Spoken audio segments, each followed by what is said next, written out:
A man who spent years preparing for the end of the world. A devoted father and husband who no one suspected was capable of evil. But behind closed doors, something dark was brewing in the mind of Peter Keller. And in April 2012, his disturbing plans would come to life in a horrifying act of violence that would shock a quiet Washington town. Welcome to the Friday Night Campfire Stories, where the flames burn bright, but the stories we tell are far darker. Every Wednesday, we step into the shadows of reality with my series, Far From Fiction, a series that uncovers the most chilling true crime cases, real stories that are often more terrifying than fiction itself. Tonight, we dive into one of the most unsettling cases of survivalist paranoia, obsession, and murder. A man who spent years constructing a hidden bunker, preparing for an escape from society, a plan that would only be set in motion after a gruesome crime. This is the story of Peter Keller, the man who believed he could vanish into the wilderness after taking the lives of his own family. But in the end, his own twisted preparations would lead to his downfall. Get comfortable, but don't get too close to the fire, because this case will send chills down your spine. Welcome to Far From Fiction.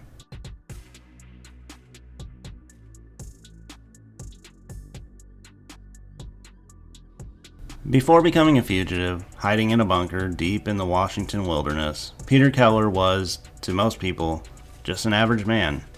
He lived in North Bend, Washington, a small town known for its beautiful mountain views and tight-knit community. To those who knew him, Peter seemed like a quiet, hard-working man.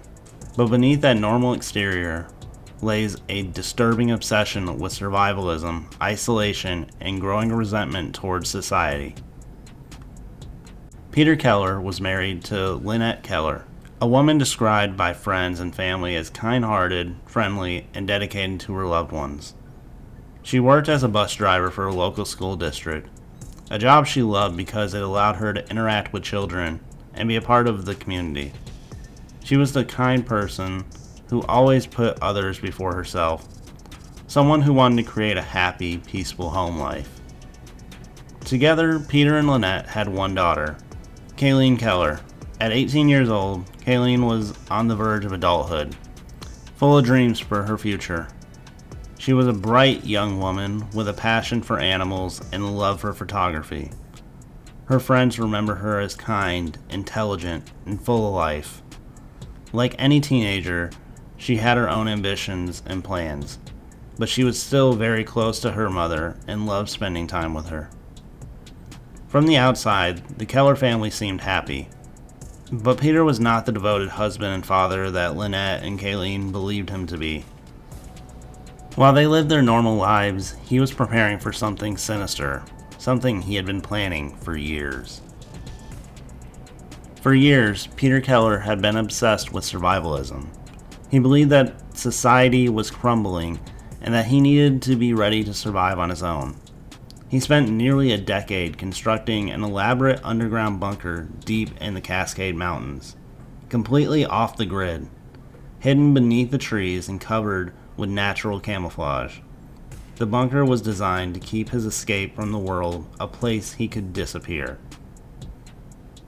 No one knew about the bunker though, not his wife, not his daughter, not even his closest friends. Peter would disappear for long stretches of time, telling Lynette he was going on hikes or taking weekend trips alone. But in reality, he was working tirelessly to build his hideout, stockpiling weapons, food, and survival gear. His plan was unfolding in secrets. As we would later learn from his chilling video diaries, Peter wasn't just preparing for an uncertain future. He was preparing for murder. Well, it's about 2 weeks before the end. This is going to be my last video, probably till after that. That's terrible. Well, it's about 2 weeks before I finally drop out of society and start this project. Well,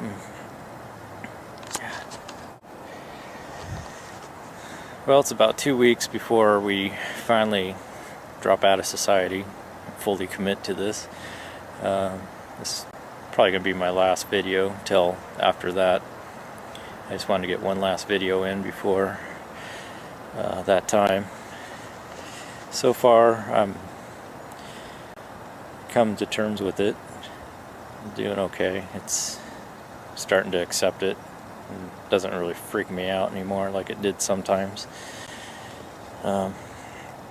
Today is probably the nicest day it's been in a long time. As you can see, I have about 3 loads left before the final. Been doing pretty good lately, getting about 2 loads up a week, about 100 pounds each week now of supplies and material.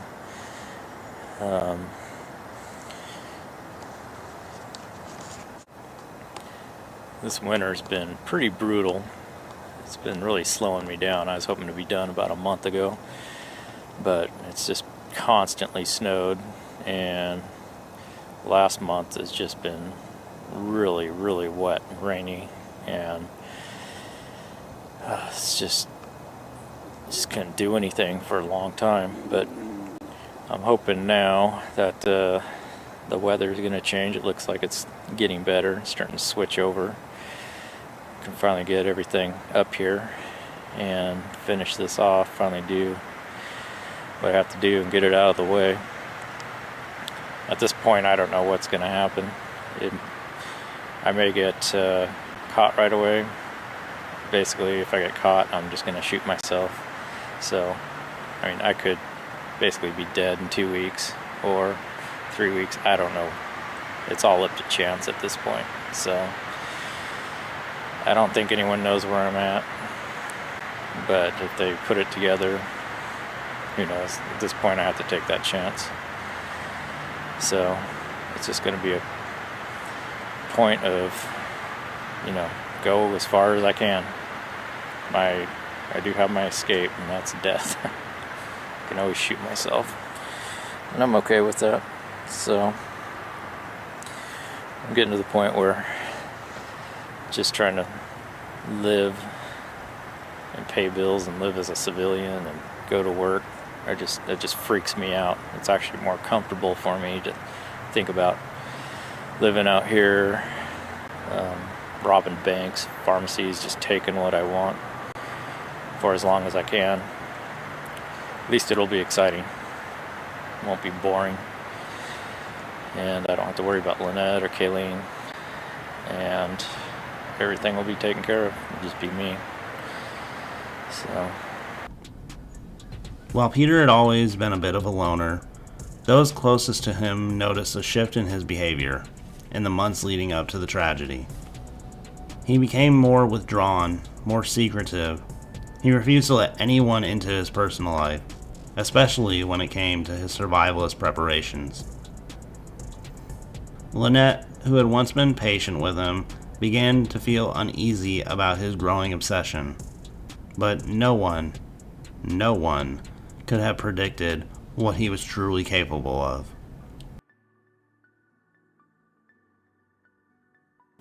And then, in April 2012, Peter Keller made his move. After years of planning, he put his horrifying scheme into action. April 21st, 2012. It was an ordinary evening in the Keller household, at least for Lynette and Kayleen.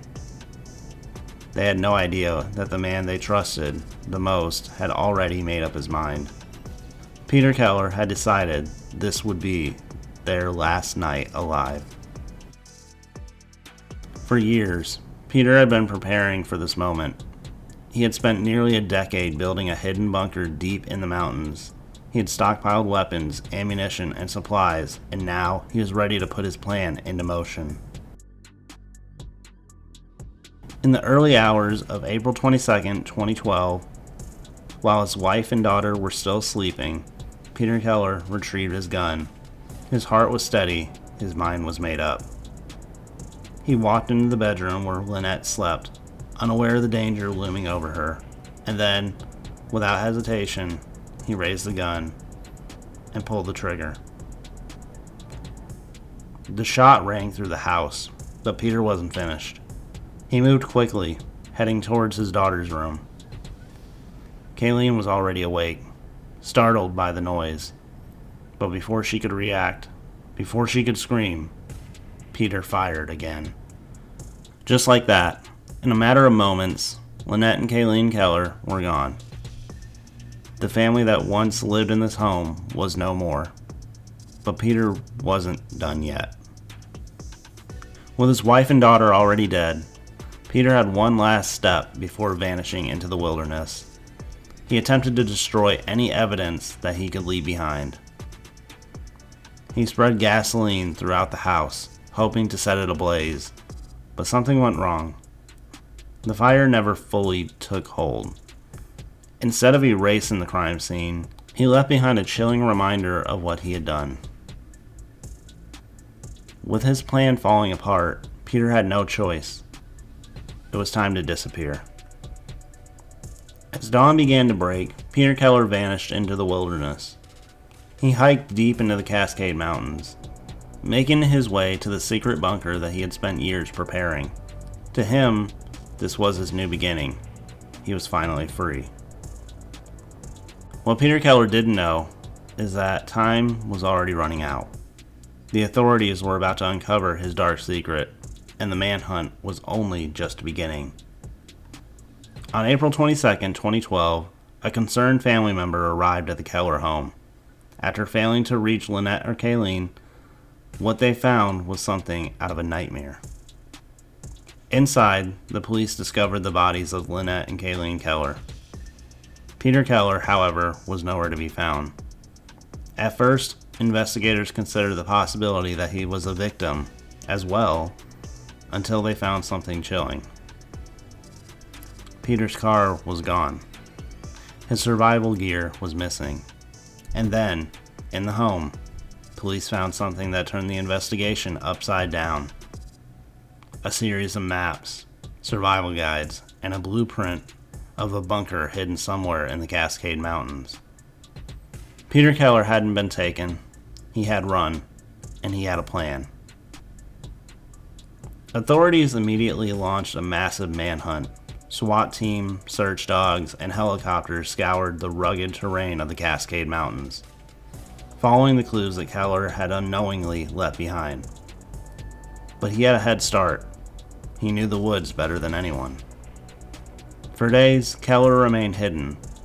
The thick forest and his years of preparation gave him an advantage. But what he didn't expect was just how determined law enforcement would be to find him. After days of relentless searching, authorities finally caught a break. Aerial surveillance spotted what appeared to be a small camouflage opening in the mountainside. It was the bunker. Peter Keller's carefully crafted hideout had been found. The people we trust the most can hide the darkest the most dangerous part. What are your thoughts on the Peter Keller case? Let me know in the comments below. Authorities knew Keller was likely as always inside, stay safe, armed, and stay aware to die before taken alive. And thank you for spending a little bit of your evening here with me. SWAT team approached with caution, surrounding the bunker and calling for Keller to surrender. But there was no response. Hours passed, then a single shot rang from inside. After a tense 22-hour standoff, authorities made their move. When they finally entered the bunker, they found Peter Keller dead. Today, Peter Keller, a heavily armed survivalist suspected of killing his wife and daughter, apparently took his own life after authorities tracked him to an elaborate homemade bunker. More now from Terrell Brown. Last Sunday, firefighters responded to a house fire. Inside were the bodies of Peter Keller's wife and daughter, both allegedly shot in the head by Keller as they slept. After the murders, police say 41-year-old Keller, heavily armed with high-powered rifles and handguns, made his way into an elaborate 20-foot-long, multi-level doomsday bunker, 8 years in the making. King County Sheriff Steve Strand said the search for Keller left tactical teams dehydrated and exhausted. The terrain and the elevation to where this was located is really extraordinary. Detectives working from a picture taken in 2004 from a hard drive in Keller's home were able to narrow their search for the bunker. With no nearby roads, a police helicopter airlifted chainsaws and supplies to break into the bunker yesterday. Tear gas rendered no response. But this morning, when police blew the roof off of Keller's bunker, they found his body. They believe that the person has been dead for some time. There's a great deal of blood and a pistol nearby, and they do believe that this is Peter Keller. Court documents say Keller turned off his cell phone and withdrew $6,200 from his bank account. A witness tells police Keller was preparing for the end of the world. Terrell Brown, CBS News, New York. He had taken his own life with a gunshot to the head. The scene inside was haunting. Piles of supplies, weapons, and survival gear filled in the cramped space. The bunker had been meticulously designed to keep him alive for years. But in the end, all of Peter Keller's carefully planning had led him nothing but a lonely, self-inflicted death. Justice had been served, but it had come too late for Lynette and Kayleen Keller. In the aftermath of the murders, the North Bend community struggled to comprehend how something so horrifying could happen in their quiet town. Friends and families mourned the loss of Lynette and Kayleen, 2 innocent lives stolen by a very man who was supposed to love and protect them. The case of Peter Keller remains one of the most disturbing examples of survivalist paranoia and premeditated murder. It serves as a grim reminder that the darkness can lurk in even the most unexpected places. Peter Keller believed that he had outsmarted the world. He had spent years preparing for his escape, dreaming of a future where he could live alone, free from society. But in the end, his crime sealed his fate. His bunker became his tomb. His story, one of obsession, betrayal, and destruction, serves as a chilling warning of what happens when paranoia turns deadly. Cases like this remind us of how fragile life can be, and how sometimes